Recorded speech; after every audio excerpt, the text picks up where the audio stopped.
The Galactic Fleet's Mockery. The Galactic Council had long seen Earth as a minor player in the vast universe. While other civilizations stretched across the stars, Earth's technology was still in its infancy compared to the great empires of the galaxy. No one took humans seriously. The most advanced ships they had were little more than toys compared to the massive warships and mighty fleets that ruled the stars. And this was the reality the Galactic Fleet believed in as they gathered in the Grand Council Hall. Admiral Exceltar, a towering alien from the Zivar Dominion, scoffed at the human attempts to build anything of significance. Earth, he said with a sharp, dismissive laugh, has no chance against the might of the galaxy. Their ships are nothing but ancient rust heaps. His words echoed through the hall, and the other council members nodded in agreement. The very idea that Earth's fleet, with its outdated technology, could pose a threat was laughable to them.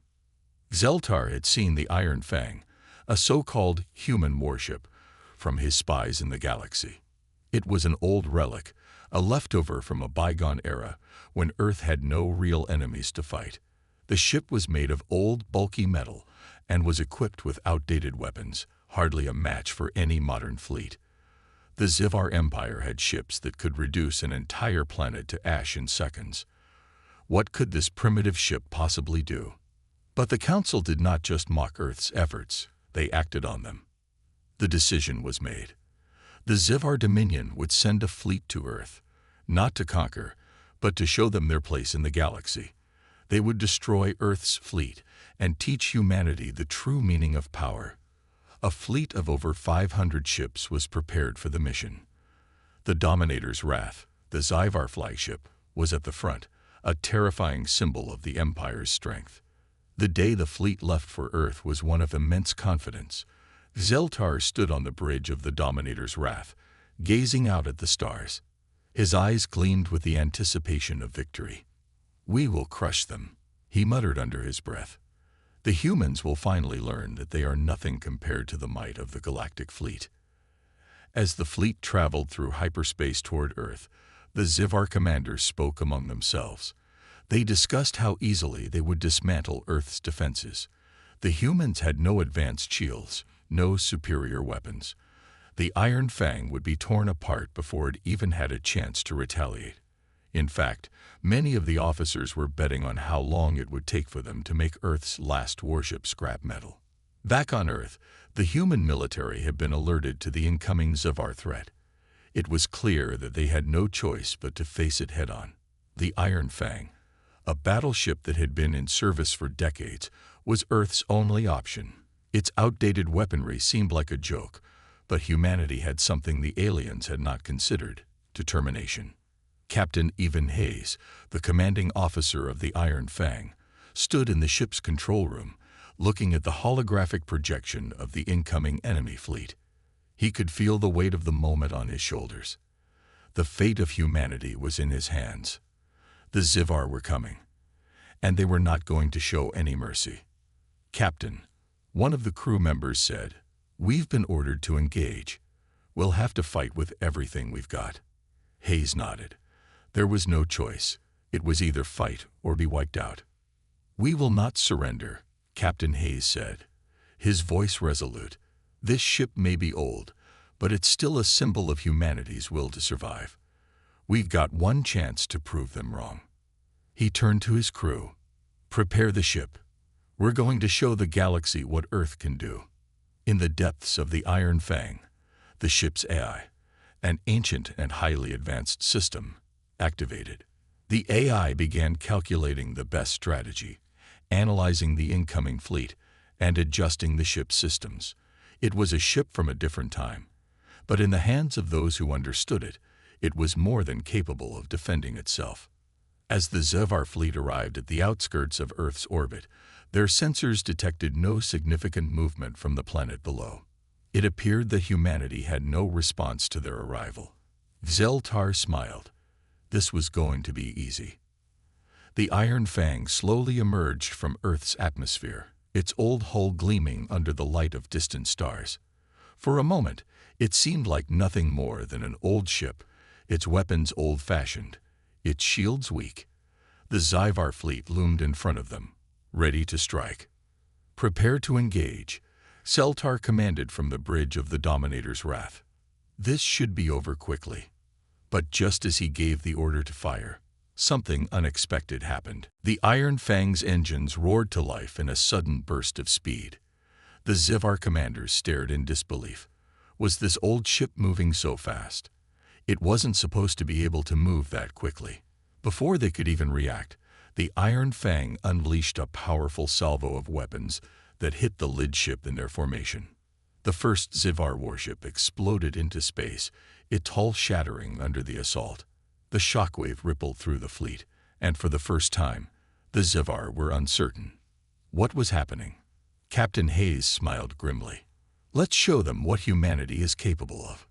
The Iron Fang wasn't done yet. The ship's old weapon systems were much more advanced than the Zyvar realized. Humanity had designed these weapons for a different kind of war, a war of survival. And it had just begun. The Zyvar fleet wasn't laughing anymore. Zeltar's smile faltered. What are they doing?" he muttered, watching the Iron Fang turn sharply and begin to fire again. The second ship in the Zyvar fleet was already disintegrating under the barrage. For the first time in his life, Admiral Xeltar felt fear. In that moment, humanity's weakness was revealed to be its greatest strength. The mockery of the Galactic fleet had just turned into a nightmare. And the worst part, the Iron Fang was only getting started. The battle raged on as the Iron Fang fought against the overwhelming force of the Zyvar fleet. Each shot from Earth's ship was a testament to humanity's ingenuity, a sharp contrast to the Galactic fleet's arrogance. Zeltar, still reeling from the destruction of two of his warships, tried to regain control of the situation. His pride was shattered, and the once confident fleet now found itself struggling to keep up with the relentless assault from a single ship. On the bridge of the Dominator's Wrath, Zeltar barked orders to his commanders. "Regroup. We cannot allow this old human ship to defeat us." His voice was filled with both anger and disbelief. The Zyvar fleet was meant to be the pinnacle of military might, capable of obliterating entire civilizations with ease. Yet, here they were, losing ground to an Earth ship that should have been nothing more than a relic. Despite the chaos, the Iron Fang pressed on. The crew inside worked like a well-oiled machine. Captain Hayes and his officers had spent years perfecting the ship's systems, training for battles they thought might never come. The ship's eye, though ancient, had been adapted with modern tactics, making it far more advanced than the Zyvar ever realized. "Captain, the enemy's fleet is regaining their formation," reported Lieutenant Jackson, a young officer on the bridge. He looked up at Hayes, his face tense. "They're sending reinforcements." Hayes nodded grimly. "We're not backing down. This is our chance to show them who we are." The Iron Fang swerved again, narrowly avoiding a deadly blast from one of the Zyvar ships. The enemy was beginning to learn, adapting their tactics. They spread out, trying to catch Earth's ship from multiple angles, but the Iron Fang's maneuverability, though limited by its age, was still far more agile than they anticipated. "Full power to the engines," Captain Hayes commanded, his voice steady despite the mounting pressure. "We need to get close to their flagship." The crew responded in unison, and the ship surged forward. The Zyvar fleet seemed to falter at the sudden movement, surprised by the speed and aggression of the Iron Fang. It was a gamble, but Hayes knew that if they didn't take the fight directly to the enemy, they would be overrun. They had to strike fear into the heart of the Zyvar, make them realize they were not facing an easy victory. As the Iron Fang closed in on the flagship, Zeltar's voice crackled over the comm system. "What is this madness? You're outnumbered, outclassed. You cannot win this fight. Surrender now, and we may show you mercy." Hayes didn't flinch. He stared out at the view of the Zyvar flagship, its massive form now looming ahead of them. "You don't understand," Hayes replied coolly. "We've been underestimated for far too long." The Iron Fang fired again, its weapons striking the flagship with deadly precision. The Zyvar ship reeled from the hit, its shields flickering in and out of existence as the Iron Fang closed the distance. The Zyvar fleet had never encountered anything like this. They had expected a quick and easy victory, but instead, they found themselves in a fight for their lives. The first battle had shaken them to their core, but it was just the beginning. As the Iron Fang continued its relentless assault, Captain Hayes and his crew pushed the ship to its limits. The ship's once unreliable engines roared to life as the crew ran through calculations and coordinated their attacks. They aimed for weak points in the Zyvar ships, critical systems, shield generators, weapon arrays. The goal was not to just destroy. It was to send a message. Earth would no longer cower in the shadow of the galaxy's so-called superior civilizations. Inside the bridge, the crew worked like a family, each member focused on their task, knowing that their lives and the fate of Earth depended on their actions. Every hit from the Iron Fang was a testament to their resolve. Each blast that landed sent shockwaves through the Zyvar fleet, leaving them scrambling to recover. The once proud warriors of the galaxy were being taken down by what they considered an outdated, insignificant force. Another one down. Lieutenant Jackson shouted, his voice filled with excitement. They're retreating. But Xeltar was not ready to concede defeat. He had underestimated the humans, and now his pride was on the line. He watched as his fleet began to falter, yet he still clung to the belief that victory was within reach. The Zyvar had been on the cusp of dominating the galaxy, and a single ship from Earth should not have been able to turn the tide of battle. Prepare to engage the human ship directly, Xeltar ordered. We will end this here and now. The remaining Zyvar warships regrouped and made their final approach. Their weapons powered up, and the Iron Fang was now the primary target. Xeltar's ship, the Dominator's Wrath, fired the first shot. It struck the Iron Fang with incredible force, sending the Earth ship spiraling. For a moment, it seemed as though the battle was over. But the Iron Fang didn't go down. The crew of the Iron Fang held their breath as the ship shook, but Hayes refused to give in. He immediately ordered evasive maneuvers, pushing the ship's limits to avoid the next round of fire. They couldn't afford to make any more mistakes. Captain, Lieutenant Jackson yelled, we're almost at their flagship.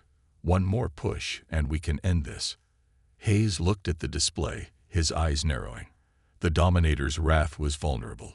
Its shields were failing, and its weapons were down. This was their chance.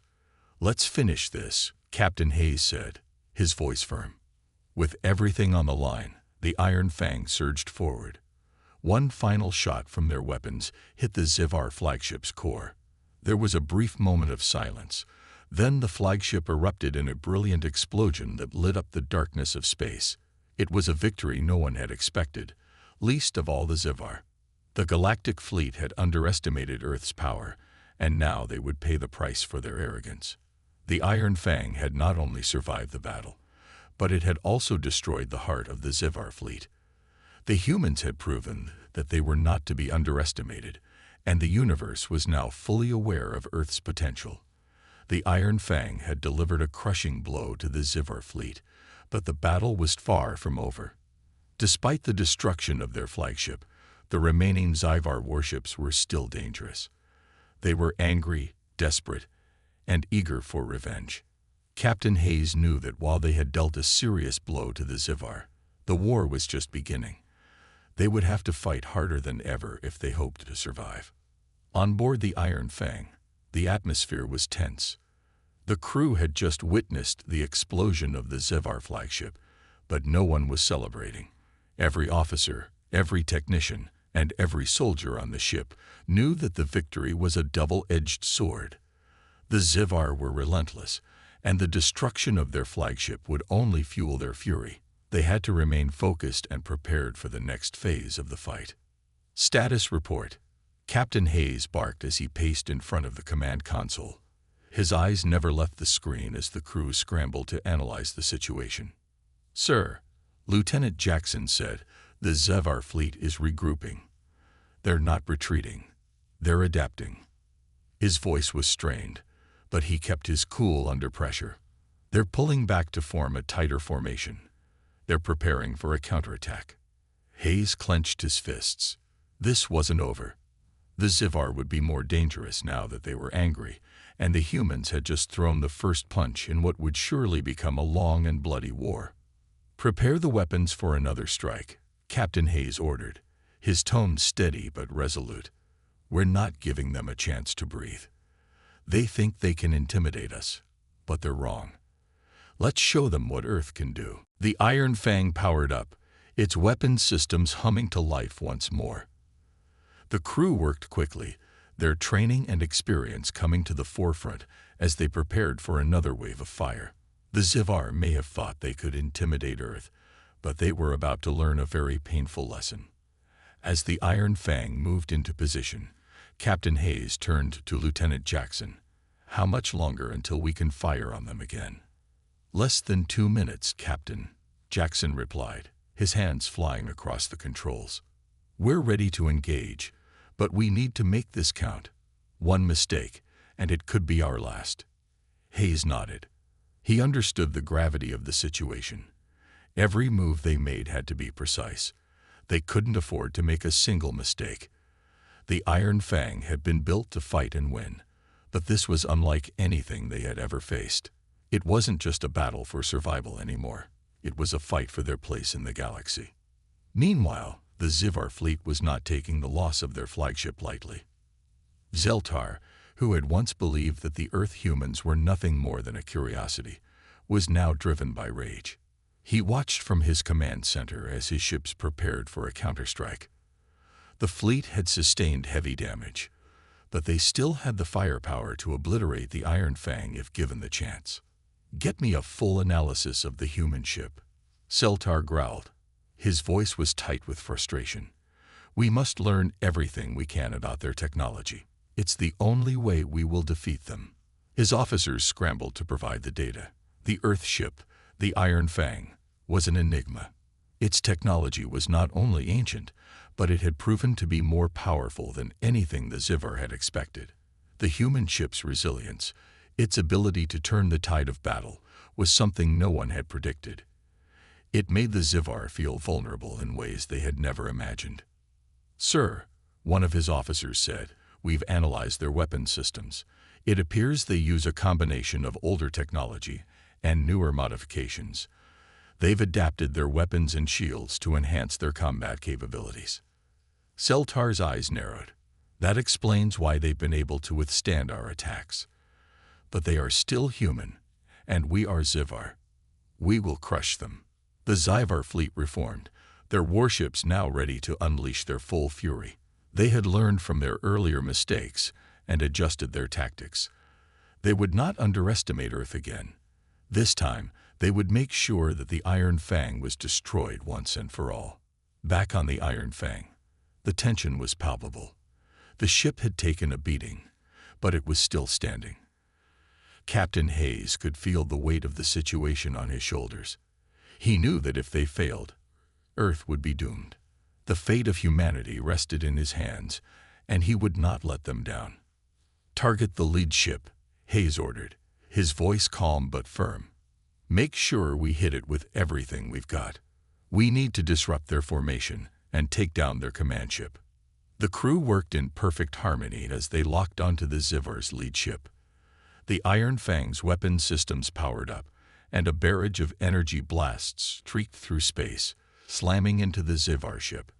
The force of the impact shook the Iron Fang, but they had delivered a solid hit.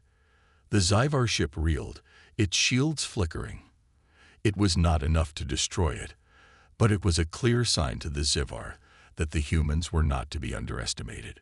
"Captain," Lieutenant Jackson said, his voice filled with urgency, "the Zivar are retaliating. They've launched everything they have at us. We need to move now." Hayes didn't hesitate. "Engage evasive maneuvers. Full speed ahead." The Iron Fang swerved, dodging the incoming fire as it powered forward. The ship shook under the strain of the evasive maneuvers, but the crew held on. Their resolve was unbroken. They had come this far, and they would fight until the end. The Zivar had made one fatal mistake. They had underestimated humanity. They had laughed at Earth's technology, at its ancient warship, but now they were facing the consequences.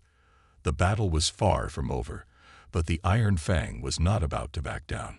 As the crew of the Iron Fang braced themselves for the next phase of the battle, Captain Hayes couldn't help but feel a surge of determination.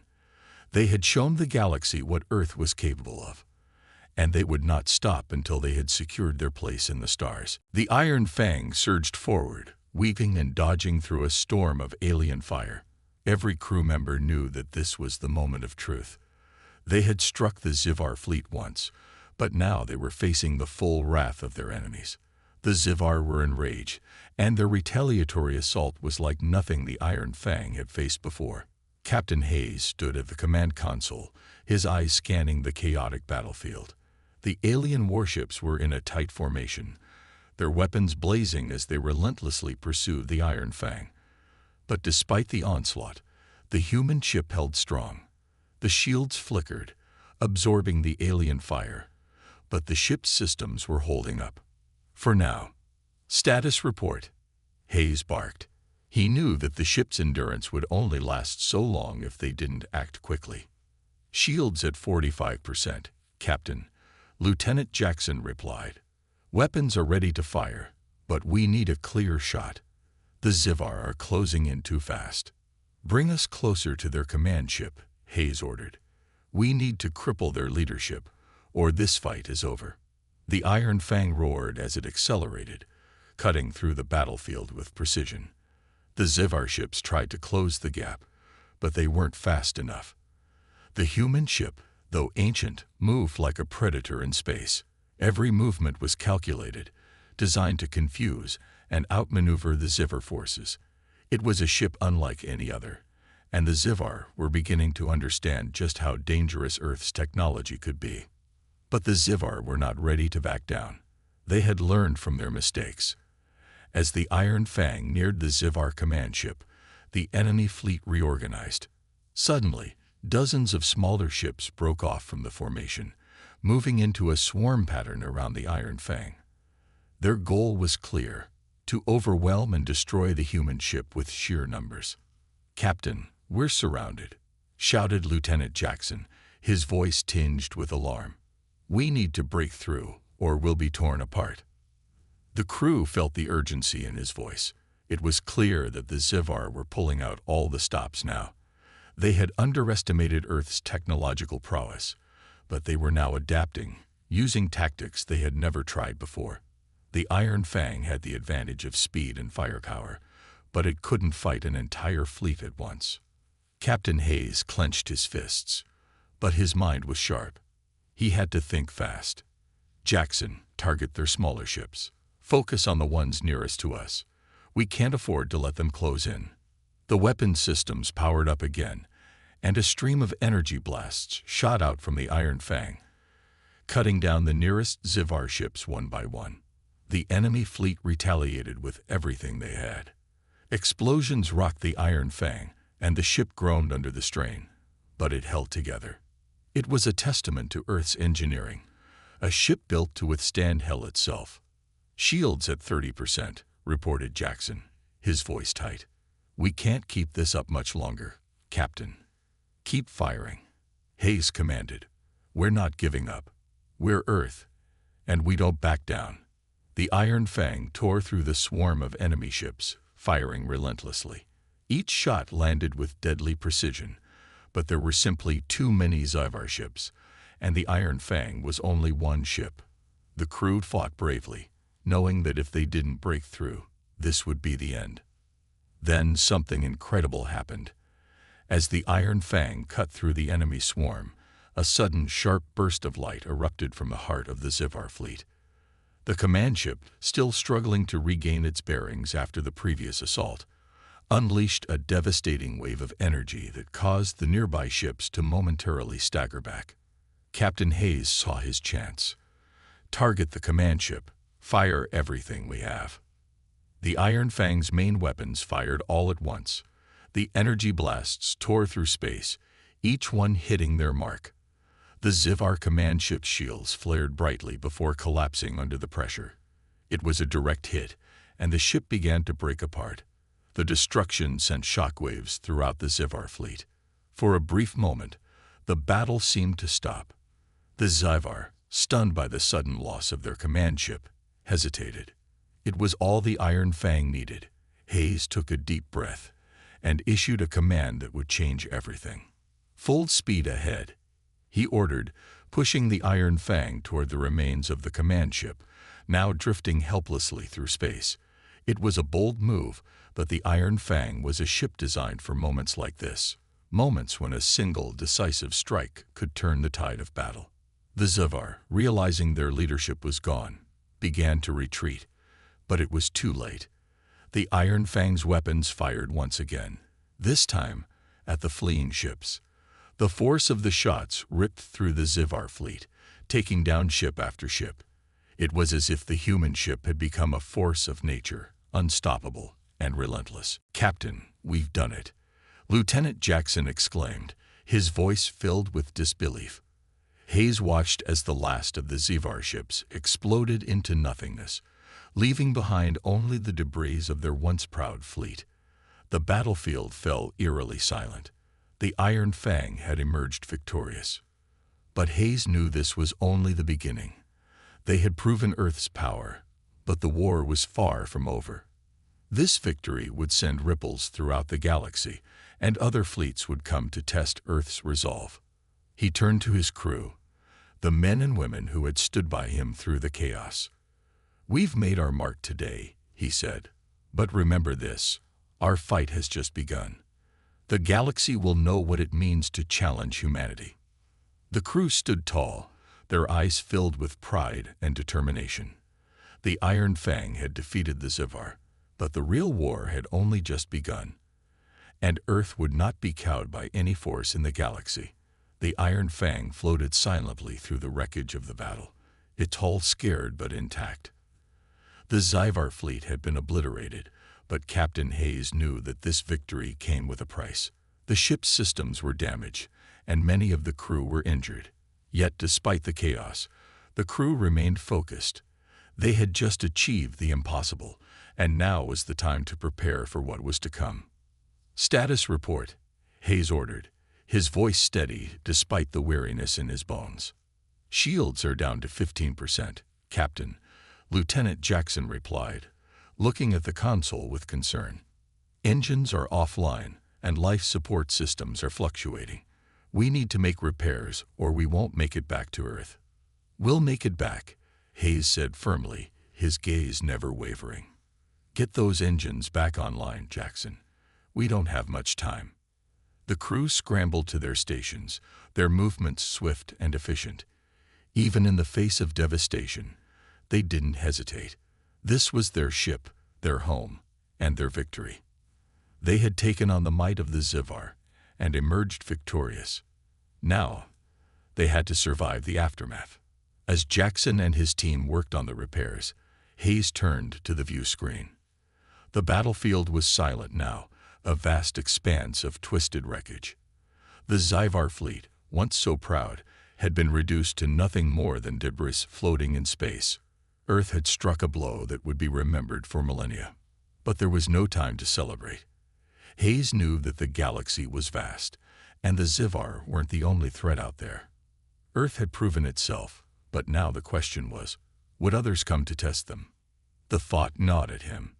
The victory over the Zivar was significant, but it was only the beginning.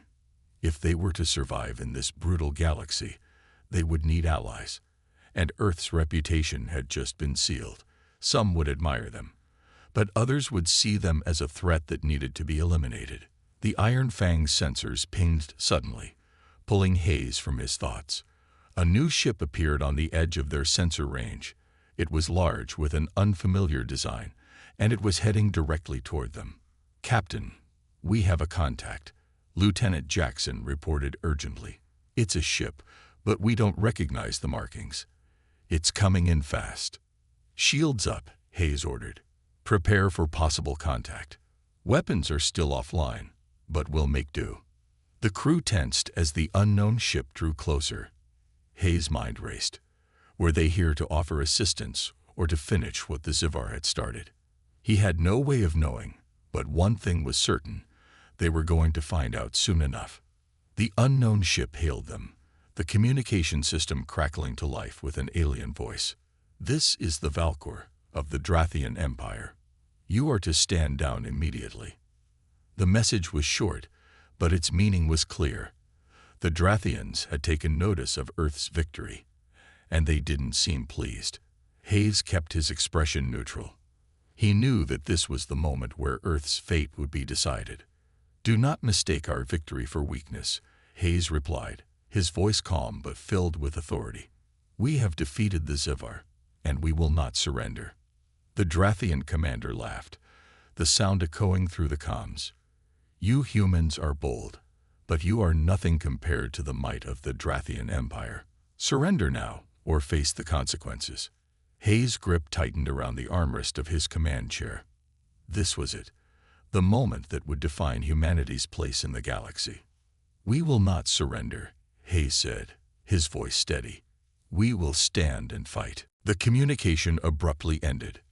The Drathians had made their intentions clear. They had come to test Earth, to see if humanity was truly as strong as it had appeared. But Hayes wasn't worried. Earth had just faced the Zivar fleet and won. The Drathians would soon learn that humanity was not to be trifled with. "Jackson, get the engines online now," Hayes ordered. "We need to move." The crew worked with urgency, but the repairs were slow. The Iron Fang was not the same ship it had been before the battle. It was damaged, weakened, and yet still a symbol of humanity's strength. As the engines roared back to life, the Iron Fang began to move slowly, drifting toward the incoming Drathian ship. "We can't outrun them, Captain," Jackson warned. "They're too fast." "We don't need to outrun them," Hayes replied, his voice grim. "We just need to show them that we're not afraid." The Drathian ship moved closer, its dark silhouette looming in the distance. Hayes knew that this would be the fight that would determine whether Earth could survive in this galaxy, or whether they would be crushed by the powerful empires that ruled the stars. As the two ships approached each other, Hayes couldn't help but feel a surge of pride. This was the moment where Earth would prove that they were not some backwater planet, easily overlooked and dismissed. The galaxy would remember their name. The Iron Fang powered toward the Drathian ship, its weapons still offline but its crew ready for whatever came next. They had survived the Zivar. They had survived their first battle in the galaxy. Now they would face the Drathian Empire, and they would show them just how dangerous Earth could be. "Prepare for battle," Hayes said, his voice calm but filled with purpose. "It's time to show them what humanity is made of." The Iron Fang prepared itself for the confrontation. As the Drathian ship came into view, the crew braced for the fight of their lives. This was Earth's moment, and no one, not even the mighty Drathians, would stand in their way. The two ships hung in space, separated by only a few thousand meters, the tension thick in the air. The Iron Fang stood its ground, its damaged but determined hull gleaming under the distant light of a nearby star. The Drathian ship, sleek and menacing, floated with silent menace, waiting for the inevitable clash. Captain Hayes could feel the weight of the moment pressing on his shoulders, but his resolve remained unshaken.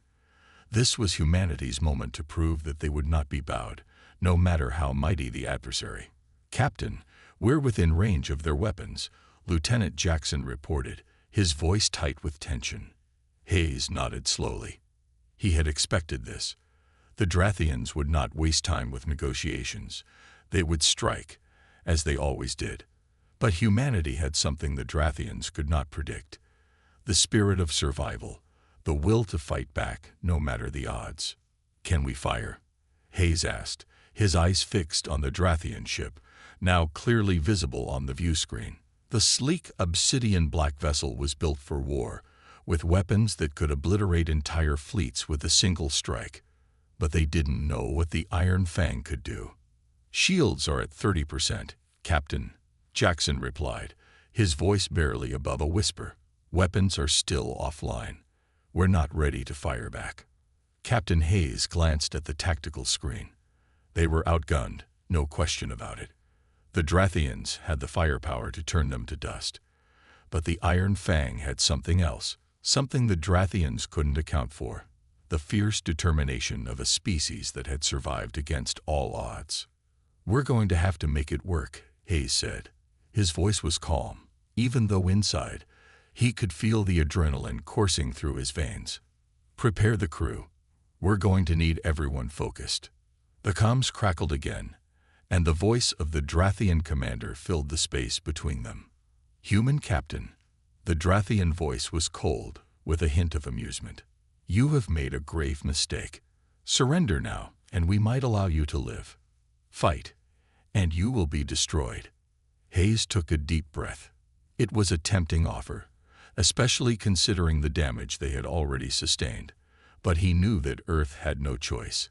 If they gave in now, it would be the end. The galaxy would see humanity as weak, and that would be the end of Earth's future among the stars. "We don't surrender," Hayes said, his voice as sharp as steel. "We will fight, and we will win." There was a long pause on the other end. The Drathian commander chuckled, a low, cruel sound. "So be it," he said, prepared to face the might of the Drathian Empire. With that, the communication cut off, leaving a thick silence in its wake. Hayes turned to his crew, his face set in a grim mask of resolve. "All hands, brace for impact," Hayes shouted. "This is it, people. We don't back down now. We show them what we're made of." The Iron Fang shuddered as the first blast from the Drathian ship hit its shields. The shockwave rattled the entire ship, and alarms blared in every corner. The crew scrambled to their stations, responding to the chaos with practiced efficiency. "Shields holding at 20%, Lieutenant Jackson called out. "But they won't last long, Captain." "We don't need them to last long," Hayes replied. "Just long enough." The Iron Fang's crew worked furiously, making adjustments, rerouting power from the damaged systems, and focusing every available resource on keeping the ship functional. The Drathians didn't give them any time to breathe. Another barrage of weapons fire exploded against the Iron Fang's shields, and the entire ship trembled. But this time, the shields didn't collapse. They held firm, just long enough to buy the crew some time. "Captain, we're receiving a transmission from Earth," Communications Officer Erin called out, her voice trembling slightly. "They're asking for our status." "Put it through," Hayes ordered, his eyes never leaving the view screen. The screen flickered for a moment before the face of Admiral Roberts appeared. His expression was tense, but there was a glimmer of pride in his eyes. "Captain Hayes," Admiral Roberts said, his voice filled with authority, "Earth's fleet is on standby. We're ready to assist if you need us." Hayes felt a surge of gratitude for Earth's support, but he knew they couldn't rely on backup just yet. They had to show the galaxy that humanity was capable of standing on its own. "We've got this, Admiral," Hayes said, forcing a smile. "We'll deal with the Drathians here and now. We don't need backup yet." Admiral Roberts' gaze hardened, and he nodded. "Just remember, Captain, no one can do this alone. Good luck." With that, the communication cut off. Hayes turned back to the battle. The Drathian ship was closing in fast, its weapons charging for another strike. "Jackson, can we power up our weapons?" Hayes asked, his mind racing. "We're close, Captain," Jackson said, his fingers flying over the console. "We've got a few minutes before they're fully operational, but I'll need more time if we're going to have any chance of hitting them." Hayes nodded grimly. "Just keep working. We'll hold them off as long as we can." The Drathian ship unleashed another wave of fire, and the Iron Fang rocked with the force of the blast. This time, the shields flickered dangerously, but they held. Barely. The Iron Fang was taking damage, but it wasn't dead yet. "We're not going down that easily," Hayes muttered under his breath. He could feel the weight of the moment pressing on him. The Iron Fang was humanity's last line of defense, and if they lost this fight, Earth would be at the mercy of the Drathian Empire. But Hayes refused to let that happen. He had led them this far, and he wasn't about to back down now. As the seconds ticked by, the crew worked tirelessly to keep the ship in fighting shape. Hayes' heart pounded in his chest as he watched the Drathian ship draw closer. The time for waiting was over. The Iron Fang would fight back, and when it did, it would show the galaxy exactly what humanity was capable of. "Weapon systems are online," Jackson called out. "We're ready to fire on your command, Captain." Hayes took one last breath, his eyes narrowing as he focused on the Drathian ship in front of them. "Fire," he ordered. The Iron Fang unleashed a barrage of weapons fire, its lasers and projectiles streaking across space toward the Drathian ship. The impact was immediate. Explosions ripped through the Drathian ship's hull as its shields failed under the intensity of the attack. For the first time since the battle began, the Drathian ship faltered. "Now let's show them what we're made of," Hayes said grimly as the Iron Fang pressed on. The battle raged on, the Iron Fang continuing its relentless assault on the Drathian ship. The once mighty vessel, known throughout the galaxy for its terrifying strength, now seemed far less imposing under the onslaught of humanity's fury. Captain Hayes stood at the helm, his hands gripping the console tightly as the ship shook under repeated hits. But his eyes never wavered. He knew that this was the turning point, the moment when Earth could either be crushed or rise victorious. "Shields are down to 10%, Captain," Lieutenant Jackson shouted from the tactical station, his voice strained but steady. "We can't take many more hits like that." The Drathian ship loomed larger on the view screen, its dark hull battered, but its weapons were still firing. The Iron Fang shields were close to collapse, and the crew had no illusions about the dire situation. If the shields failed, the next barrage would devastate them. Hayes knew that there was little time left to end this fight. "Where's the backup?" Jackson's voice trembled slightly, a rare crack in his usual composure. The entire crew was aware that the Drathians could call in reinforcements at any moment, and that would be the end of it. There was no telling how long they could keep the battle going without additional support. "Not yet," Hayes replied, his voice low but confident. "Earth's fleet is still waiting for our signal. We can't rely on anyone but ourselves." Hayes turned his attention back to the tactical readouts. He studied the Drathian ship closely, looking for any sign of weakness. The ship was heavily armored, but its shields were faltering under the barrage of laser fire. They were getting through, but just barely. Time was running out. The Drathian ship fired once more, the energy pulse streaking toward them. The Iron Fang rocked violently, sending everyone sprawling as the shockwave hit. "Shields down," Jackson cried out. "We're exposed, Captain." "We can't let them take us down now," Hayes muttered, more to himself than anyone else. His mind raced, calculating every possible move. They needed to strike the Drathian ship where it would hurt the most. "Lieutenant," Hayes called, turning to Jackson. "What's the status on the secondary weapons?" "They're online," Jackson confirmed, his hands flying over the console. "But they've got to be used carefully, Captain. We only have one shot at this." Hayes nodded grimly. "We don't need more than one shot." The Drathian ship fired again, and this time, the impact was stronger than ever. The Iron Fang shuddered as it took the hit, alarms blaring across the ship. The hull groaned under the stress, and the lights flickered. But the crew didn't panic. They trained for moments like this. "Captain," Aaron's voice came through from the communication station. "We've just received a transmission from Earth. The fleet is ready to deploy." Hayes hesitated for a moment, but he knew he couldn't risk waiting for reinforcements. They had to finish this fight themselves. "Tell them to hold off for now," he ordered. "We've got one last chance to end this." He turned back to Jackson. "You know what to do." Jackson nodded, his face tense.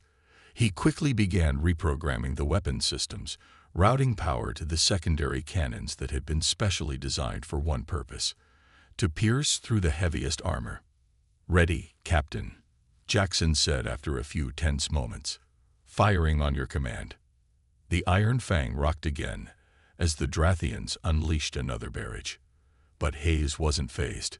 He had seen this moment coming, and he knew it would come down to this. He turned to the view screen, where the Drathian ship was now clearly visible, its armor cracked, its weapons failing, its shields barely functional. This was it. This was the moment when humanity would prove its worth to the entire galaxy. "Fire," Hayes commanded, his voice cutting through the chaos. The Iron Fang unleashed a devastating shot. The secondary cannons fired in unison, sending a concentrated beam of energy streaking toward the Drathian ship's exposed weak points. The beam pierced through the outer layers of the ship's armor, tearing a hole straight to its core. Explosions erupted along the length of the Drathian ship as the internal systems began to fail, the massive vessel shuddering and twisting under the power of the strike. For a moment, there was silence. The Iron Fang held its breath as the aftermath of the strike unfolded before them. The Drathian ship's lights flickered, its engines sputtered, and then everything went dark. The once imposing warship now hung lifeless in space, its power drained, its weapons useless. The crew of the Iron Fang stood frozen, watching in stunned silence as the reality of their victory began to sink in. Against all odds, humanity had done it. The Drathian threat had been eliminated, and Earth had proven that they were not to be underestimated. "Captain," Jackson's voice broke the silence. "We did it. The Drathians are down." Hayes didn't answer right away. He simply stared at the wreckage of the Drathian ship. It was a victory, but it wasn't without cost. They had lost much, and the damage to the Iron Fang was severe. But they had fought, and they had won. The galaxy would remember this day. "It's over," Hayes finally said, his voice quieter than usual. "We've won." The crew let out a collective breath, and a cheer erupted from every station. They had done it. They had held their ground against the might of the Drathian Empire and emerged victorious. But Hayes knew that this battle was just the beginning. The Drathians had been one threat, but there were many more out there. And now, humanity had a reputation to uphold. "Admiral Roberts," Hayes said, activating the comms once more. "The Drathian fleet is neutralized, but we'll need a full inspection of the ship and repairs before we can continue our journey." Roberts' face appeared on the screen, his expression filled with pride. "Well done, Captain. You've shown the galaxy that Earth can't be ignored." Hayes nodded. "We've only just begun, Admiral. There's more to come." With that, the Iron Fang limped away from the battlefield, its crew weary but resolute. The victory was theirs, but the war had only just begun. For 40,000 years, the ruins of Earth had remained untouched, drifting silently through the void. The once thriving home of humanity was now nothing more than cosmic dust, a graveyard lost in the vastness of space. Planets rose and fell, empires expanded and crumbled, and new species claimed their place in the galaxy. To most civilizations, humanity was a distant myth, one of the many species that had burned too brightly and perished under the weight of its own ambition. The Galactic Dominion, the supreme rulers of known space, saw themselves as the ultimate power, the inevitable rulers of the universe. They had erased humanity from their records, dismissing them as an irrelevant footnote in history, and for thousands of years, it seemed they were right. Humanity was gone. But the galaxy had forgotten one simple truth: nothing truly disappears. In the farthest reaches of space, buried deep within an asteroid field at the edge of a dying star system, an ancient machine stirred. It had remained dormant for eons, its systems silent, its purpose long forgotten even by those who had created it. But now something had changed. A signal, weak but unmistakable, had reached it. A transmission meant for no one, lost in the endless dark. And yet, the machine had been waiting for this moment. Its systems flickered to life, red warning lights illuminating the ancient corridors of an underground structure hidden beneath layers of rock and ice. Energy surged through forgotten circuits, activating protocols written long before the fall of Earth. A deep mechanical hum echoed through the silent structure as ancient AI cores rebooted, processing the signal that had awakened them. Thousands of encrypted data packets flooded its network, unlocking long-sealed instructions. And then, across the galaxy, a single transmission was sent. It was not a plea for help. It was not a cry for mercy. It was a warning. The Dominion, with all its arrogance and power, dismissed it at first. A rogue signal, an error in the system, nothing more than the remnants of a lost species whispering into the void. But there were those who knew better. The Eldari, one of the oldest races in the galaxy, had long feared the return of the humans. They had seen the warning signs before, long before the Dominion's rise to power. To the Eldari, the transmission was a prophecy fulfilled, a nightmare made real. Deep within their hidden archives, they uncovered records from the last great war, the war that had nearly torn the galaxy apart. They found mentions of Project Blackfire, a contingency plan so secret that even the most advanced races of that time had failed to fully understand its purpose. The plan had been designed not to protect Earth, but to ensure that if humanity fell, its vengeance would live on. The Dominion had believed themselves victorious, wiping out every trace of the species that had once stood against them. But humanity had never believed in surrender. They had always planned for the worst. As the Dominion's highest officials debated the meaning of the transmission, something else was happening in the darkness. Across the galaxy, long-dormant systems flickered to life. Hidden outposts, buried deep within planets long abandoned, began transmitting signals to one another. Ancient war machines, powered down for millennia, began their slow, inevitable awakening. Fleets of automated warships, hidden within asteroid belts and deep space stations, powered up their weapons, scanning for targets. The transmission continued to echo across the stars, growing stronger with each passing moment. It was a message from a species long thought extinct, a message that carried no demands, no ultimatums, just a simple, undeniable truth. We were never gone. For the first time in thousands of years, fear spread across the Dominion. The rulers of the galaxy, who had believed themselves invincible, now faced an enemy they had long thought defeated. The Eldari, watching from the shadows, did not celebrate. They did not warn the others. They simply waited, knowing that there was nothing anyone could do now. Humanity had been silent for 40,000 years. But now, the silence had ended, and the galaxy would never be the same again. The galaxy had been thrown into a storm of uncertainty. The mysterious transmission from Earth had echoed through space, stirring ancient memories and shaking the foundations of the Galactic Dominion. While many races dismissed it as nothing more than a relic of the past, a handful of old and forgotten species felt the tremor of something far more significant. Deep within the farthest reaches of the galaxy, the sleeping giants of humanity's legacy began to stir. The human-made war machines, which had once been the deadliest force in the universe, powered on. Ships that had not been in service for thousands of years roared to life, their engines humming with the promise of destruction. It was the beginning of the end for the complacent races of the galaxy. For humanity's final message was not an invitation for peace, but a warning, a declaration that Earth was not gone, and neither was its power. The Galactic Dominion had never feared humanity.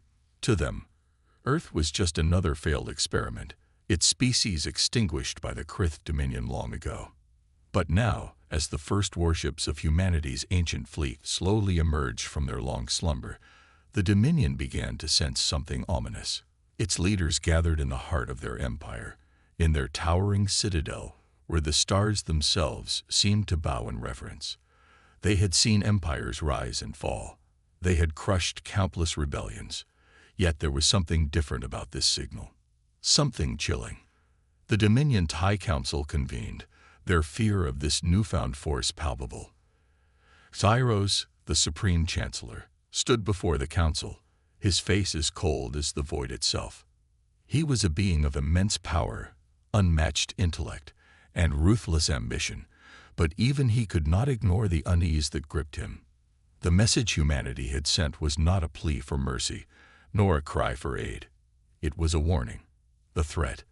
The last human message had been clear. Earth had never truly fallen. And now, the galaxy would have to face the consequences. Zyros turned to his advisors, his voice a low growl. "We underestimated them once. We will not make the same mistake again. Prepare the fleet." The Dominion was not accustomed to failure, and yet it now stood on the precipice of something unknown. The idea of facing an enemy they believed extinct was too much to bear. How could something that had been wiped from existence by the mighty Krith rise again? The answers were buried in the archives of the galaxy's oldest species, the Eldari. But the Eldari had been silent. They, too, knew better than to speak of what was awakening. They had seen the rise of humanity once before, and they understood the sheer power that lay dormant beneath Earth's ruined surface. In secret corners of the galaxy, hidden from the eyes of the Dominion, ancient outposts began to hum with life. AI systems long forgotten started to reawaken, bringing with them the terrible legacy of a species that had never known defeat. And in those dark places, the true extent of humanity's preparedness was becoming clear. For even after their fall, the Deathworlders, as the galaxy had come to call them, had not been erased. They had merely been biding their time. In one such outpost, buried beneath layers of dust and rock, the old systems flickered back to life. The war machines of Earth, built for a future no one believed would come, began to stir. It was not just the ships that came online. The human intelligence networks, coded with complex protocols designed for just such a scenario, also began to process the message.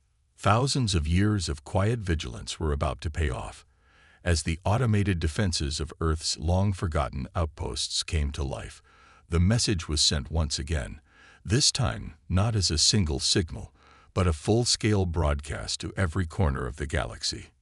Humanity is still here. The time of reckoning has arrived. Across the stars, every sentient species felt it. The signal reached even the furthest outposts, traveling through the long-forgotten communication systems that had been constructed during humanity's height. The signal was simple but profound. A call to arms, a warning that the galaxy's most dangerous and feared war fleet was preparing for mobilization. And no one, not even the Dominion, could ignore it. The galaxy's oldest and most ancient species, the Eldari, gathered in secret. They had seen this day coming, but they had never hoped it would come to pass. They understood the power humanity wielded, the unimaginable ferocity of their war machines, and the cunning of their leaders. No one had ever seen a fleet like that of the Deathworlders. It was said that these humans could withstand environments that would shatter any other species. Their weapons were lethal, their tactics brutal, and their resilience unmatched. The Eldari feared humanity's return, not because they thought the humans would conquer the galaxy, but because they knew the humans would show no mercy to those who had dared to erase them. On a desolate, barren world in the Outer Rim, a fleet of human warships began to take form, its metal hulls gleaming under the light of distant stars. The Deathworlders were waking up. Their weapon systems came online, their engines began to hum with anticipation, and their battle protocols activated, preparing for the battles to come. The crew members of these warships were long dead, their bones buried beneath the command decks, but their AI systems, powered by human ingenuity, were more than capable of continuing the work they had started. Humanity's ancient fleets had never truly died. They had simply gone quiet, waiting. And now, the galaxy would feel their wrath. The Dominion was preparing for war. They had underestimated humanity once, and they would not make that mistake again. As the Deathworlder fleet began to move, so did the other races, fearful of what might come next. The first battle was near, and the galaxy held its breath, knowing that humanity's vengeance would not be easily quelled. The time for reckoning had come, and no one would escape the consequences of their past mistakes. The galaxy was about to witness the unimaginable. As the signal from Earth continued to echo across the stars, Its reverberations stirred something far older than the galactic dominion could comprehend. For 40,000 years, the universe had moved on. Empires had risen and fallen. New species had claimed their territories, and old ones had faded into the dust. But as the Deathworlder fleet began to assemble, the forgotten power of humanity rose like a sleeping giant stretching after a long slumber. And nothing, not even the might of the Dominion, could stand in its way. The first human warships, blackened and scarred by centuries of neglect, slipped into the galaxy's darkest reaches. Ancient alloys, forged in the depths of Earth's once great foundries, began to gleam once more under the cold light of distant stars. Massive ships that had not been seen in millennia began to come to life. From the asteroid fields where they had remained hidden, their weapons systems were tested, their engines revved, and their devastating powers slowly grew. The very silence of space seemed to bend under the weight of their presence. The message humanity sent wasn't just a warning. It was a declaration. It was a promise that they were still alive, still here, and they would not be ignored. The once dead machines of Earth had been reactivated, and with them, humanity's legacy of unparalleled destruction was revived. On the distant world of Velroth, home to the Velari, who had received the first distress call from Earth, the tremors of this new power were felt. For the first time in centuries, the Velari rulers looked up from their doomed world with a glimmer of hope. The Krith Dominion's iron grip had been unbearable, but the Velari had lived under that oppressive rule for so long that the thought of resistance had almost disappeared from their minds. But now, the thought of an army of Deathworlders ready to fight back, led by human warships, brought a spark of hope they hadn't dared to feel in generations. The Velari weren't the only ones who were starting to feel the power of humanity's return. Across the galaxy, factions began to feel a growing sense of dread. The Galactic Dominion had long considered itself untouchable. After all, who could possibly challenge their control over the stars? The Krith had dominated the galaxy for centuries, their war machines unmatched in their efficiency and brutality. But humanity had been a thorn in their side before, and now, the Deathworlder fleet was awakening from its long slumber. Xyros, Supreme Chancellor of the Galactic Dominion, stood in his private command center, staring out into the void. His fingers twitched with nervous energy. The galaxy had never seen anything like this. The signal, once thought to be a relic of a failed civilization, had now become a harbinger of something far worse. The Dominion had already lost countless ships in the uncharted reaches of space where the signal had originated. But what worried Xyros most wasn't the loss of ships. It was the unknown, the sheer terror of what humanity's resurgence meant for the galaxy. Xyros called his most trusted generals to his war room. The air was thick with unease as they gathered around a large holographic table, the flickering images of star systems and battle tactics filling the room. One of the generals, a battle-hardened Kryth officer named Veltros, slammed his fist onto the table. "The Deathworlders have awakened," he said, his voice a gravelly growl. "Their fleet is vast and powerful. We must strike now before they can fully mobilize." Xyros shook his head, his face grim. "We have no idea what they've become in 40,000 years. What they were capable of in the past is irrelevant. We need to know what they can do now." He turned to his intelligence officers, who were working feverishly to analyze every bit of information about the fleet that had just started to make its move. The message humanity had sent was both a plea and a challenge. It was not just a warning to the Dominion. It was a warning to every species in the galaxy. The Deathworlders were coming, and they would not be stopped. For centuries, humanity's once great fleets had been all but forgotten. The warships that had once been the spearhead of Earth's global might now lay dormant in the farthest reaches of space, their memories fading into myth. Yet the technology humanity had perfected, the ships, the AI systems, the devastating weapons, had never truly died. They had been waiting. And now, the dormant war machines were ready to awaken, led by the remnants of the human spirit that had once filled their hulls. In the command centers of the ancient ships, The crews of AI-driven systems stirred into action. These machines were not like the ships of other civilizations. They had been built by a race that had survived against impossible odds, a species that had known the meaning of sacrifice, perseverance, and ruthless efficiency. The Deathworlder fleet, now mobilized, was not bound by the limits of living flesh. Their AI crews could think faster, react quicker, and adapt better than any organic being ever could. They were relentless, and they would show no mercy. As the first human warships moved out of their hidden graves within the asteroid fields, the Dominion's forces began to take action. Kairos ordered the immediate launch of scout ships to investigate the growing threat. As the Dominion's fleet moved towards the last known location of the signal, their path intersected with the growing presence of humanity's final war machines. The first clash was inevitable. But this wasn't a battle that the Dominion could win by simply throwing their superior numbers at it. These weren't just machines of war. They were the ghosts of humanity's past. And humanity had always found a way to survive. In the depths of space, the last remnants of Earth's once glorious warships began to engage their first targets. The Krith's fleet was fast, efficient, and ruthless, but they were no match for the sheer destructive power of the human-built ships. And so the first battle began, a battle that would shake the very core of the galaxy. The Deathworlders had returned, and they were not going to be stopped. The galaxy's fate was about to be rewritten.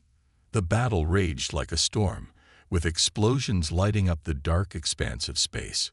The Deathworlder fleet, now fully awakened, moved with terrifying precision. Its ships were a blend of organic brutality and mechanical brilliance. The first ships that had been dispatched from the hidden human outposts tore through the void like ghosts, appearing without warning, striking without mercy. Their weapons unleashed destruction on an unimaginable scale, their very presence sending waves of fear across the galaxy. On the surface of Velroth, the Velari watched in stunned silence as the warships of the Deathworlder fleet obliterated the Krith Dominion's front lines. The warship's cannons fired with a devastating force, their energy pulses leaving massive craters on the hulls of the Krith ships. It was clear that the Krith were no match for this new force, this unstoppable power that had once been humanity.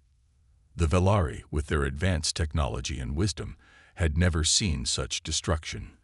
They had lived under the shadow of the Krith for so long, oppressed and afraid, that the idea of resistance had long since faded from their minds.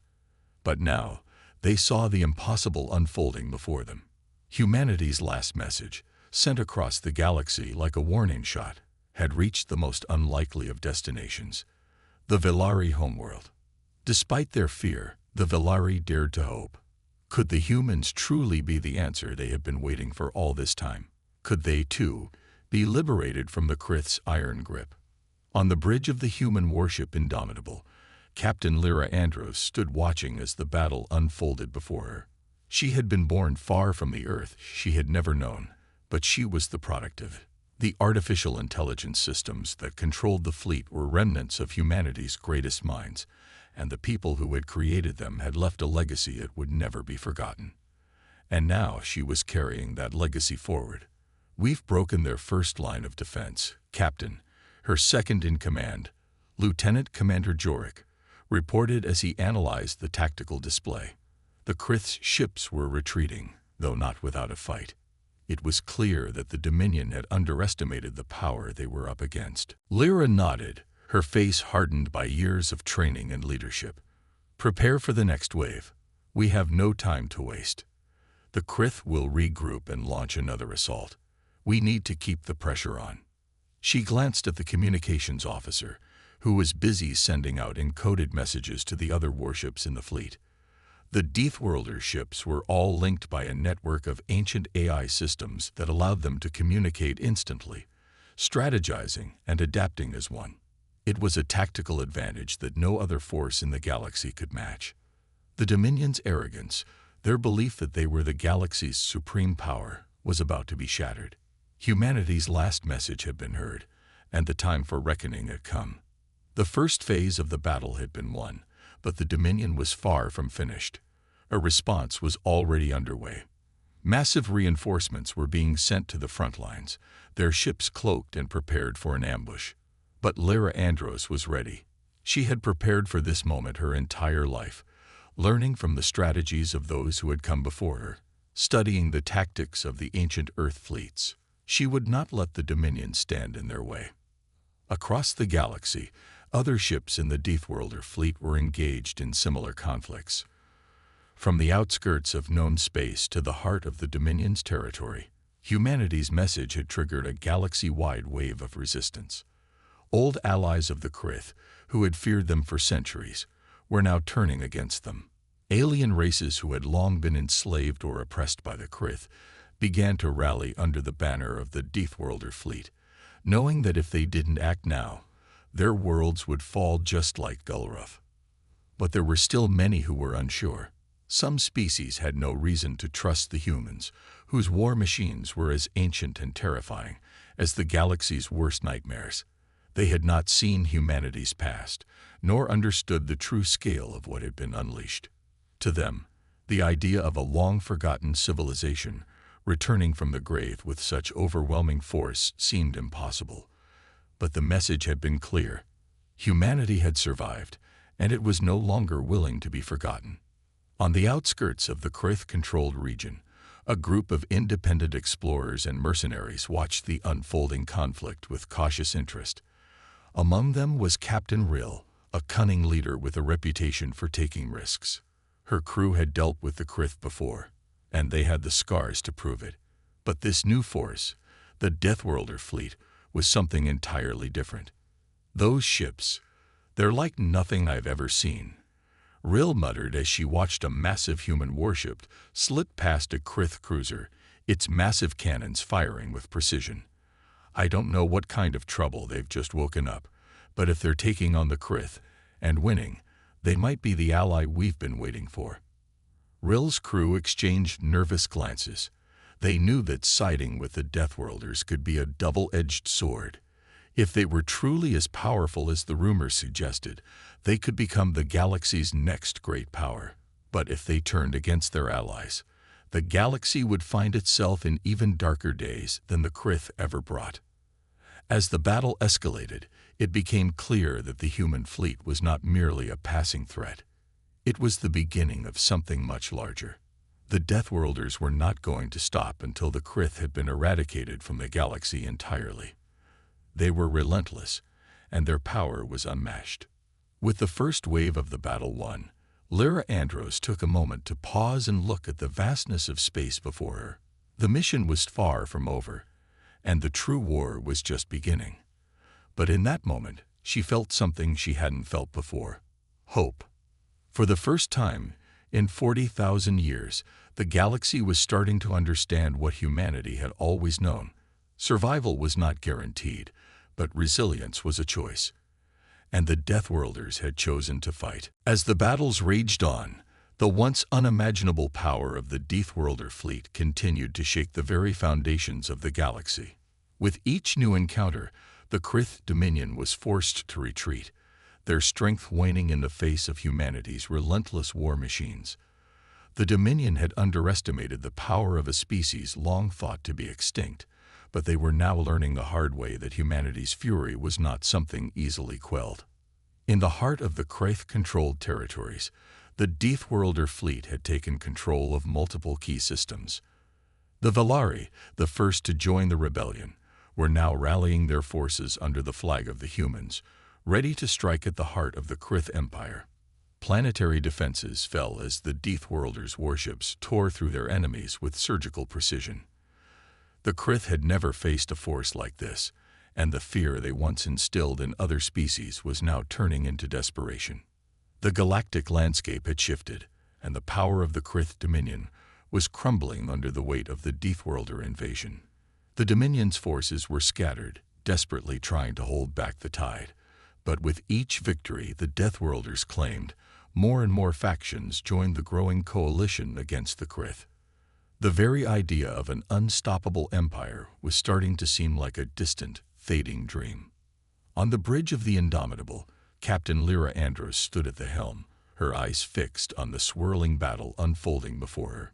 The vastness of space was filled with the soundless fury of war, the bright flashes of energy beams lighting up the darkness. Her crew worked with unflinching focus, each one driven by the singular mission they had inherited, to destroy the Krith Dominion and bring justice to those who had been oppressed for so long. "Captain, we've secured another system," Lieutenant Commander Jorik reported as he studied the tactical display. "The Krith fleet is in full retreat, but they're regrouping at their central stronghold. We'll need to be ready for a counteroffensive." Lyra nodded, her face stoic but resolute. "Prepare for the final push. We're not just going to defeat them. We're going to make sure they never threaten the galaxy again." Her voice was cold, but there was fire behind it, a fire that burned with the fury of those who had suffered at the hands of the Krith. The time for diplomacy, for peace, had long passed. The galaxy needed a reckoning, and the Deathworlders were going to be the ones to deliver it. The final battle for the Krith stronghold was shaping up to be the most challenging yet. The Deathworlder fleet, bolstered by allies from every corner of the galaxy, had gathered its forces for one final, decisive strike. The Krith knew they were losing, but their pride and desperation had pushed them into a corner. They would fight to the bitter end, and they had mobilized their full arsenal to defend their capital. Across the galaxy, the message was clear. The Krith Dominion's time was over. No longer would they be able to conquer, to enslave, or to rule with impunity. The Deathworlder fleet had become a symbol of defiance, an unstoppable force that would not be denied. On Velroth, the Velari prepared for the final assault. With their new allies, they had already made significant strides in turning the tide of the war. Their fleets, once cowering before the Krith, were now emboldened. The Velari people, who had lived under the shadow of the Dominion for so long, were beginning to believe that freedom was within reach. Humanity had given them that hope, and they would fight to honor it. "We're almost there," Velari leader Arden said to his council. His voice was steady, but there was an unmistakable note of relief. "The Deathworlders have shown us the way. We will stand with them until the Krith are no more." His words carried weight. The Velari knew that their fate was now intertwined with humanity's. The Krith had destroyed their world, their way of life. It was only fitting that they be the ones to help bring about the Dominion's end. Back in the heart of the Deathworlder fleet, Lyra Andros prepared for the final phase of the battle. Her crew had fought valiantly, and their resolve had never wavered. But this would be the hardest fight of all. The Krith were not going to surrender without a fight. The battle for their stronghold would test every strategy, every tactic, every ounce of strength the Deathworlders had. But Lyra was undeterred. She had inherited the legacy of humanity's greatest warriors, and she would not let that legacy die. The Krith would be defeated, no matter the cost. Humanity's last message had already been heard, and the galaxy would soon know the true meaning of survival. As the fleet approached the Krith stronghold, a sense of anticipation hung in the air. The final battle was upon them, and the outcome was uncertain. But one thing was clear: humanity's will to survive, to fight for justice, was unbreakable. They had returned, not as a myth, but as an unstoppable force that would reshape the galaxy. The time of the Krith Dominion was over, and a new era was beginning. The galaxy would never be the same again. The final assault had begun. The Deathworlder fleet, now a united force from every corner of the galaxy, stormed toward the Krith Dominion's capital, a fortress of immense proportions. It sat in the heart of the galaxy, surrounded by a sprawling armada of the Dominion's most formidable ships. For the Krith, this was the pinnacle of their empire, a symbol of their absolute power.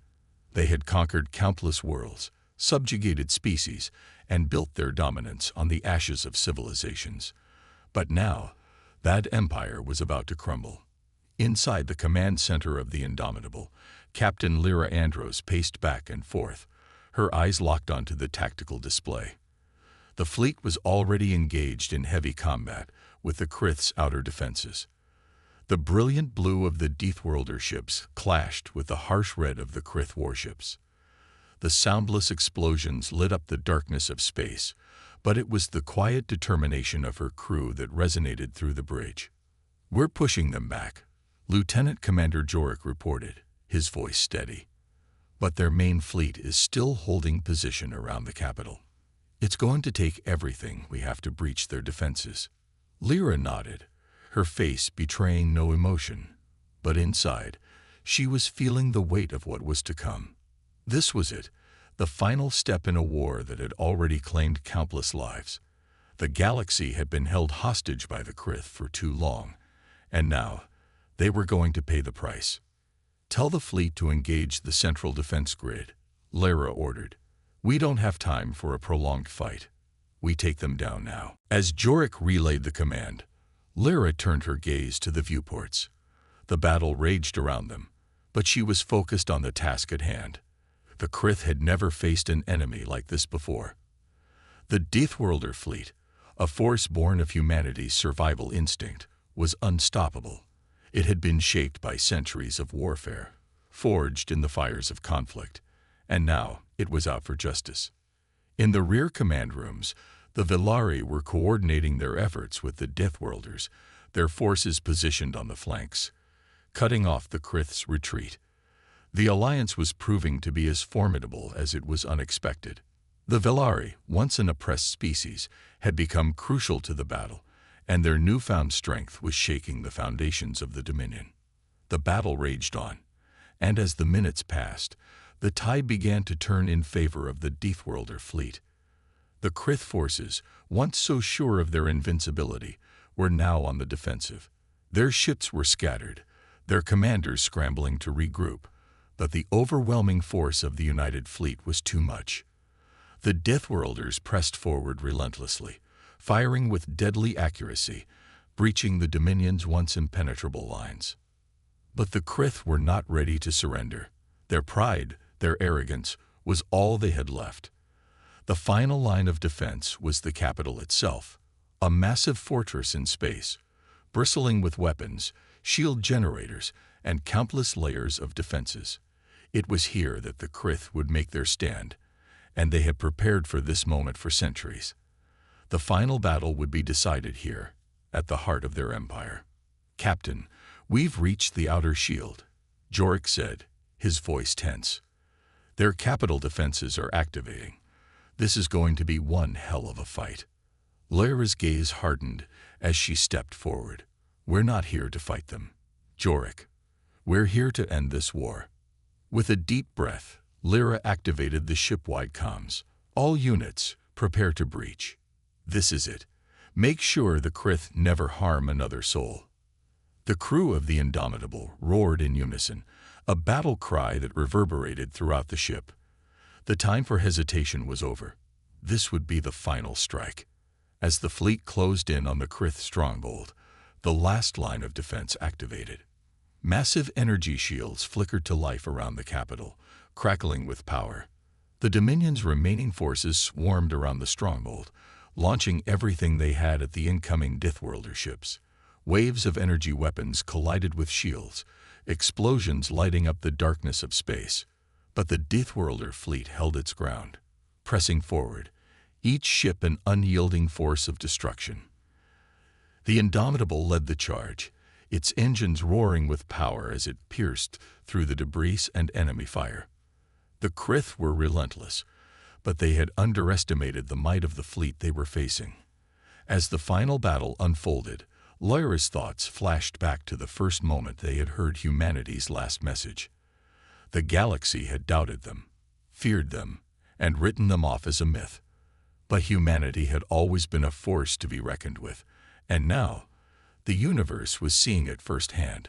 With each passing minute, the tide shifted more in the Deathworlders' favor. The Krith stronghold's shields began to flicker, their defenses weakening under the relentless assault. The battle was nearing its climax. "Captain, we're nearly through," Jorik said, his voice filled with anticipation. "One final push, and we'll breach their last defenses." Lyra nodded. She was ready. Every choice she had made had led to this moment, the moment when the Deathworlders would strike the final blow to the Krith Dominion. The war that had begun so many millennia ago was finally coming to an end. The galaxy would be free, and humanity's legacy would endure. But there was no time to celebrate. The final strike was coming, and with it, the end of an era. The Krith Dominion, for all their might and arrogance, would fall. And when it did, the galaxy would know that humanity, the Deathworlders, had returned, not as a myth, but as a reckoning. You said. The final blow came swift and brutal. As the Indomitable tore through the Krith's final line of defense, the massive capital fortress trembled. The once mighty shields began to collapse under the weight of the Deathworlder assault. Explosions lit up the darkness, shattering the vast armada surrounding the capital. The Krith, for all their pride and strength, were on the verge of defeat. Their leaders had underestimated the wrath of a species they had once believed was gone forever. Lyra Andros stood firm at the command deck, her eyes locked on the viewports as the battle raged outside.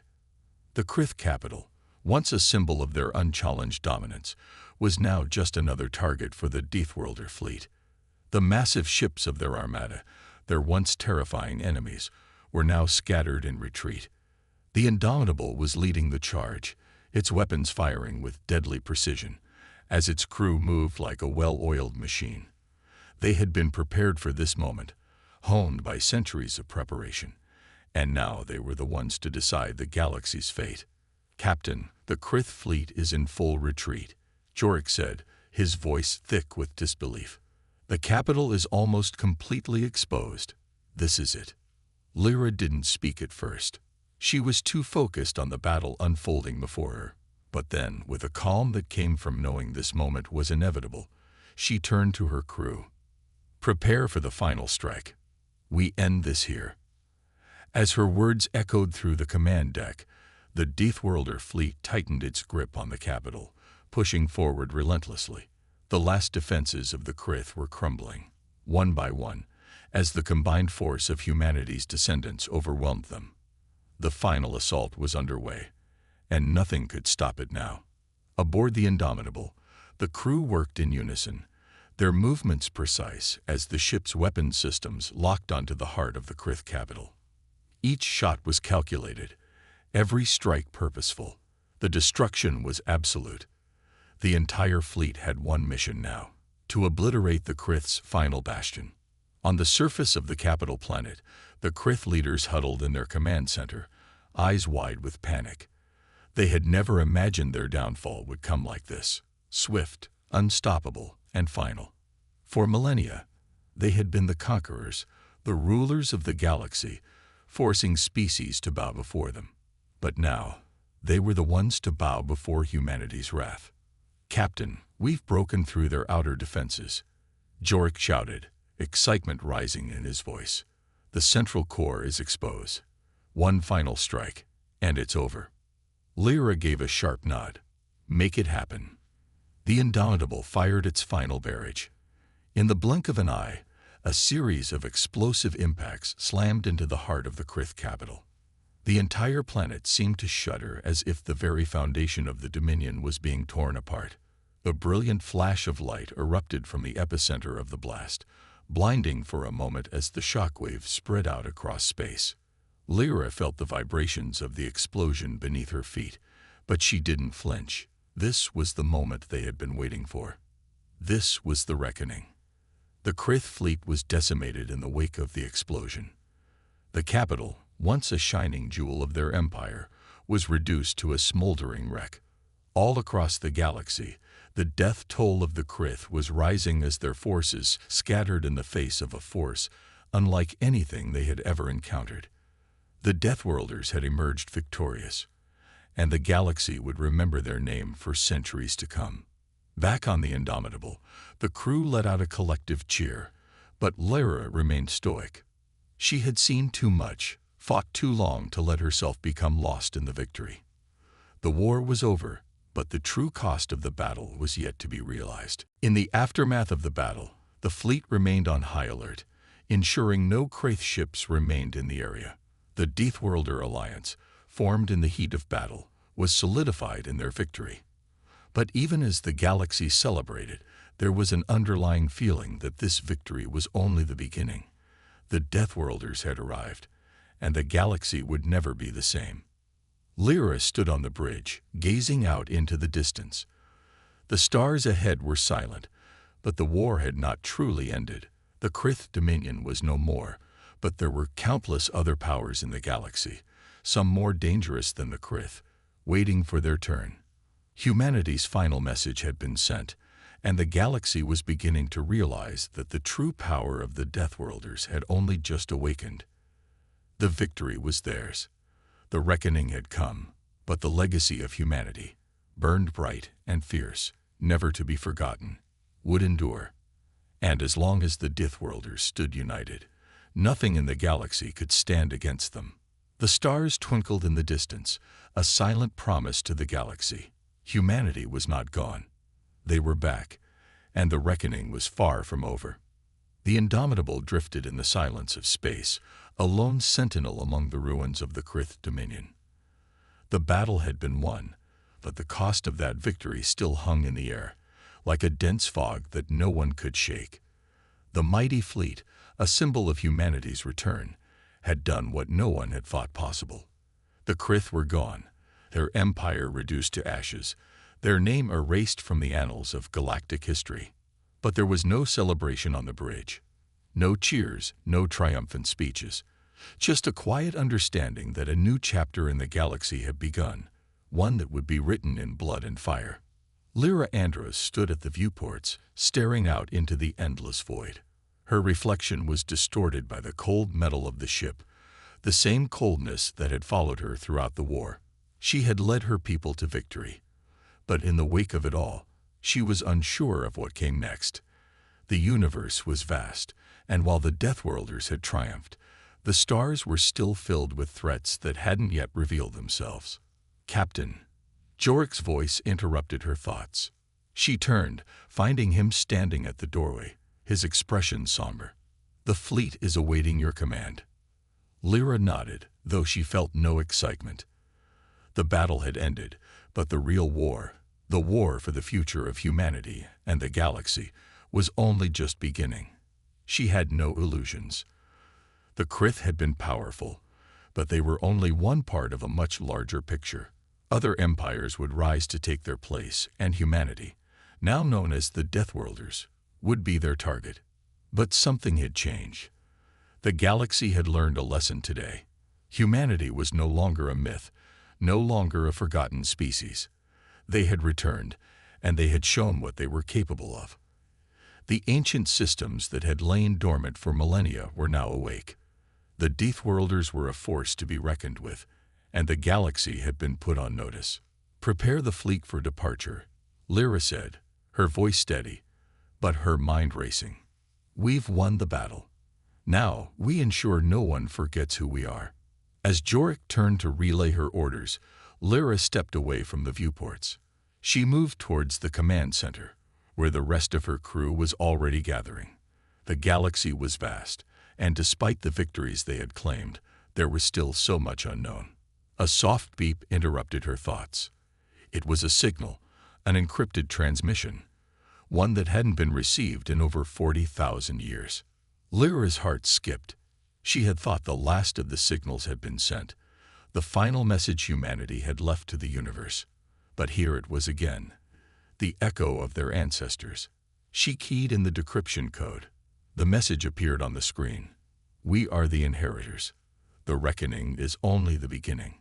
Let all remember, death is our legacy." Lyra stared at the message for a long moment, feeling its weight settle in her chest. The message was a reminder of the humanity that had once been, but now it held a new meaning. The Deathworlders had returned, and they would leave an imprint on the galaxy that no one could ignore. The transmission ended, and Lyra turned back to her crew. "We are not done," she said quietly, her voice carrying the weight of 1,000 battles yet to come. "The galaxy has seen what we can do, but we are only beginning to show them what we are truly capable of." And with that, the Indomitable turned away from the remnants of the Krith capital, heading deeper into the unknown reaches of space. The war was far from over. It had only just begun. The stars above shimmered with the promise of conflict, but they were no longer silent. Humanity's message had been heard. The Deathworlders had come. And now, the galaxy would know the meaning of true power. Lyra looked out into the void once more, the legacy of Earth and its people echoing in the darkness. The battle for the future had only just begun.